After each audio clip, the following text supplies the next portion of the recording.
Presidenta, señorías, el estado de alarma forma parte de lo que se conoce como derecho de excepción y es una responsabilidad del Gobierno. Por primera vez en la democracia, un presidente no comparece ante el Pleno para comunicar al Congreso que el Consejo de Ministros ha hecho uso de las previsiones del artículo 116 de la Constitución.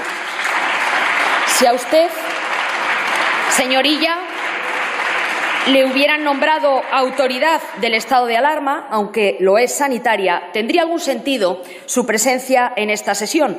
Pero al no haberlo hecho y ser el Gobierno el responsable, quien debería haber hecho este acto de presencia es el presidente.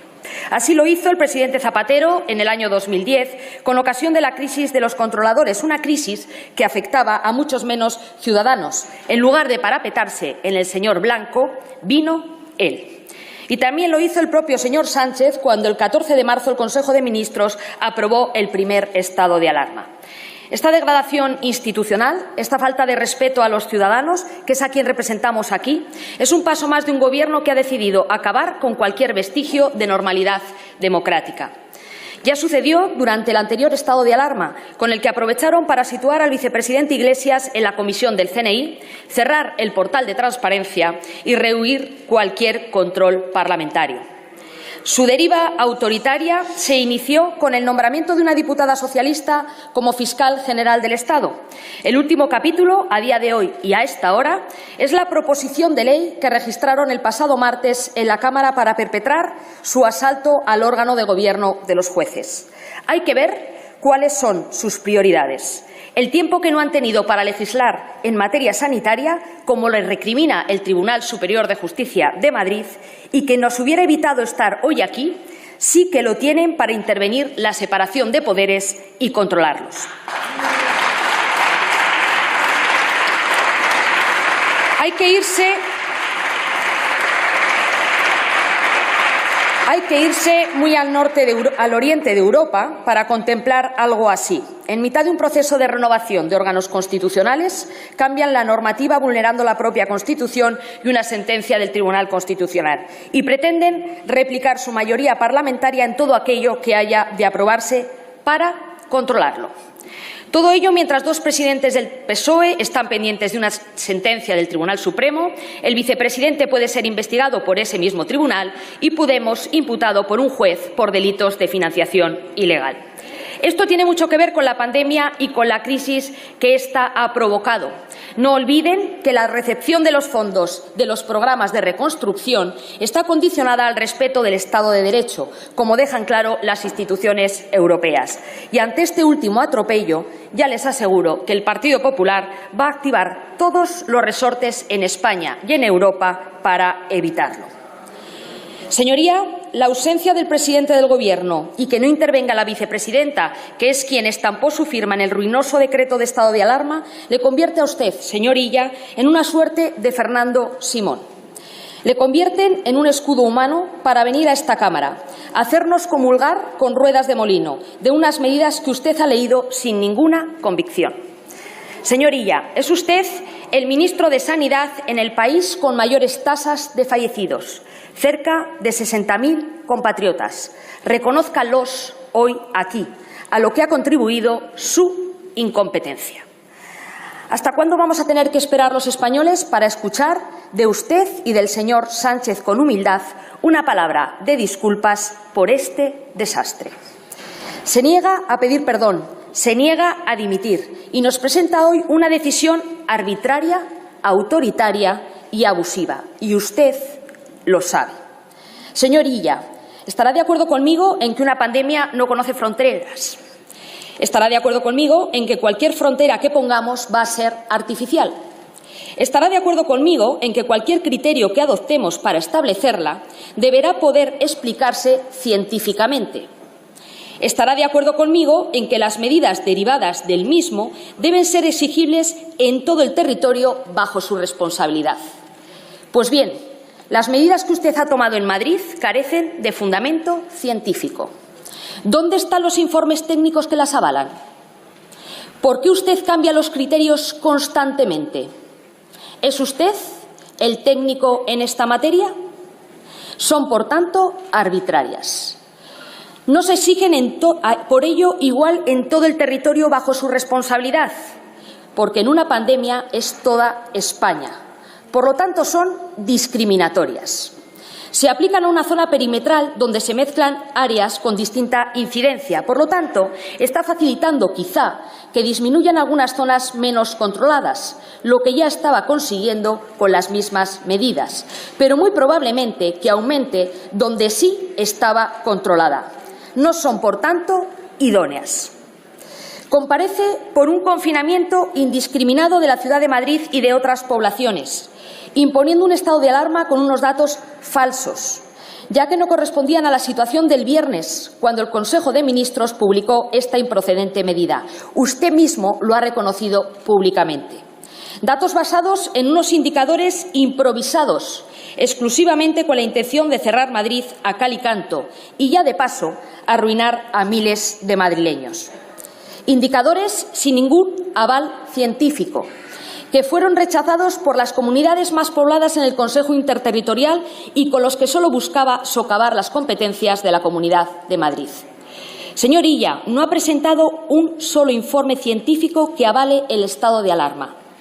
Le pido que lo entregue hoy aquí, que los haga públicos si es que existen.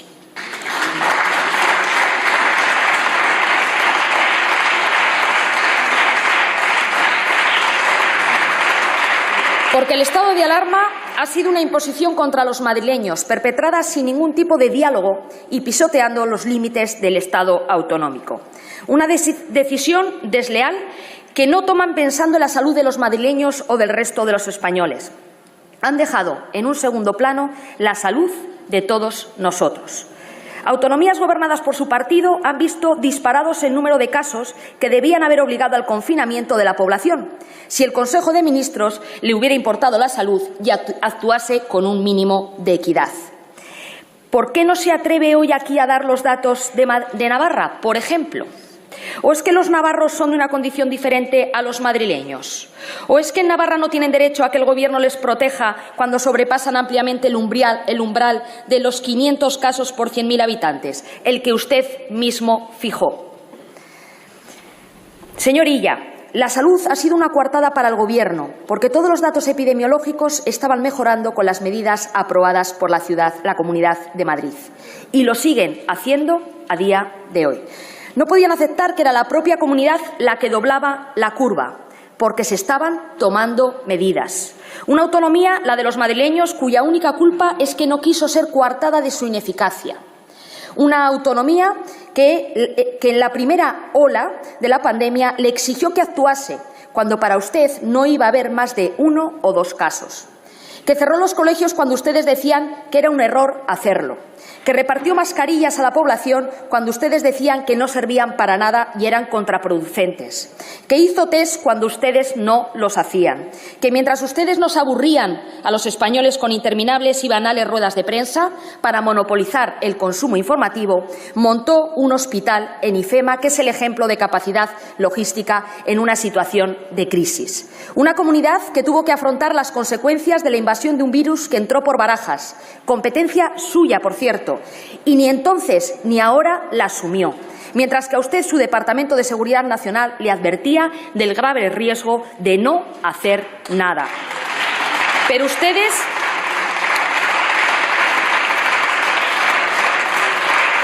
rabiosos por la sentencia judicial del Tribunal Superior de Justicia, que resolvía y declaraba no una cuestión formal, sino su injerencia en los derechos fundamentales de los madrileños, sin habilitación legal para hacerlo, debían someter a la ciudadanía madrileña al yugo de su despotismo. Camino que ya habían iniciado días antes organizando una confrontación política y de declaraciones ante la opinión pública, para desconcierto de los madrileños que no entendían ni entienden absolutamente nada. Y a continuación, con un Consejo Interterritorial que aprobase una normativa que debería de haber estado lista desde el día 21 de junio y que a día de hoy todavía no lo está. Señoría, la sentencia dice expresamente: Resulta llamativo que, ante el escenario sanitario descrito, no se abordara una reforma de nuestro marco normativo más acorde con las confesadas necesidades de combatir eficazmente la pandemia del COVID-19 y afrontar la grave crisis sanitaria que padece el país. Señor Illa, ni forma ni fondo. ¿Por qué no lo han hecho? Era y es su responsabilidad. Aquí no puede mirar a otro lado, culpar a las comunidades autónomas, a los ciudadanos o a otros países. Solo caben asumir responsabilidades. ¿Las va a asumir usted? Rechazaron las propuestas que les hicimos. El presidente del Partido Popular se lo advirtió desde el mes de mayo y mostró a Sánchez su disponibilidad para ir de la mano en el Congreso en las reformas de las leyes orgánicas. Confío en que casi 6 meses después el PSOE ahora apoyará las mejoras en el marco legal que presentaremos en la proposición de ley orgánica que Pablo Casado anunció a finales de julio, que registramos en agosto, que durante casi 2 meses ha retenido usted en su despacho y que, pese a sus maniobras dilatorias, está en disposición de ser debatida en esta Cámara el próximo 27 de octubre. Y aquí la traeremos. Lo que ustedes no han hecho, sí lo vamos a hacer desde el Partido Popular, como alternativa que somos. Pero hasta entonces, por culpa de su soberbia, nos encontramos hoy en el Congreso escuchando las justificaciones de su arbitraria imposición de la excepcionalidad constitucional. Una cortina de humo para ocultar su nefasta e irresponsable gestión de la pandemia. A ustedes nunca les ha preocupado las estadísticas, ni de fallecidos, ni de contagios, ni de enfermos, porque, como ha denunciado The Lancet, The Economist, Financial Times, Cambridge, Johns Hopkins, todas las publicaciones e instituciones internacionales que han hecho estudios sobre la gestión de la pandemia concluyen que la gestión del Gobierno de España es la peor. En todos los datos, en todas las estadísticas, en todas las valoraciones, se señala que el Gobierno de Sánchez fracasó estrepitosamente en la primera oleada y está fracasando en la segunda. Cualquier político con un mínimo de decoro hubiera asumido alguna responsabilidad en esta crisis y hubiera dimitido. Señor Illa, su negacionismo sobre el peligro del virus provocó las cifras de fallecidos y de sanitarios contagiados más altas de Europa y el confinamiento más dañino para la economía de toda la OCDE. Han muerto más ciudadanos que en ningún otro país. Salimos más pobres que el resto de Europa. Y a Sánchez no se le ocurrió otra cosa que decir que salimos más fuertes. En julio, pocos días después del fin del estado de alarma, presumía de haber derrotado al virus. Y en lugar de preocuparse por la llegada de la segunda ola del virus y legislar, optó por marcharse a veranear. Su estrategia fue no hacer nada. Tanto recomendar lavarse las manos que ustedes lo hicieron con su responsabilidad, incumpliendo la Ley de Salud Pública que otorga la competencia exclusiva al Gobierno en caso de pandemias. Trasladaron toda la gestión de la pandemia a las comunidades autónomas. La descoordinación ha sido mayúscula. Que se lo pregunten a las comunidades autónomas de todo color político, porque usted y Sánchez han sido y son los responsables de que el nuevo incremento sea desproporcionado en contagios y en fallecidos. Como en su engaño habían derrotado al virus, no se establecieron criterios homogéneos para el conjunto de España en casos de rebrotes. Por cierto, criterios para saber si una pandemia está controlada o no los estableció la OMS en su documento Criterios de Salud Pública para ajustar las medidas de salud pública y sociales en el contexto de la COVID-19. ¿Saben qué fecha, señorilla? El 12 de mayo. Y usted todavía sigue debatiendo. ¿En qué país desarrollado se ha visto que el Gobierno de la nación convierta a una autonomía en responsable de una pandemia? Solo ustedes en España. Una maniobra de unos escapistas. Su estrategia ha fracasado. 8 de las regiones con más coronavirus en Europa son españolas. El problema no es el Gobierno de cada autonomía, es el Gobierno de ustedes, de España, que son ustedes.